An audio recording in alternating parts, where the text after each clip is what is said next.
Visible versus Visible Plus 2025. Which plan should you get? Visible offers simple, unlimited plans, but in 2025, should you go with standard Visible or Visible Plus? Let's break it down.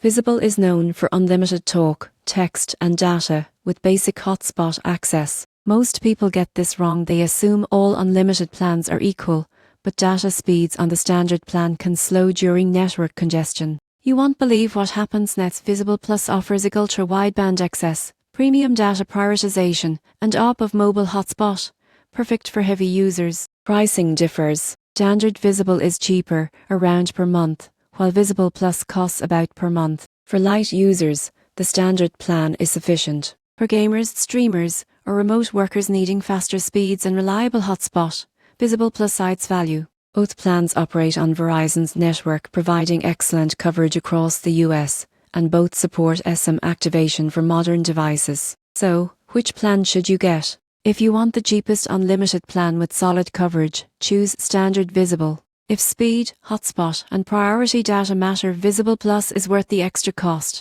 The surprising truth is that an unlimited plan isn't always truly unlimited. Data prioritization and hotspot limits can make a huge difference depending on how you use your phone. Choosing the right plan ensures you get exactly what you need without overspending.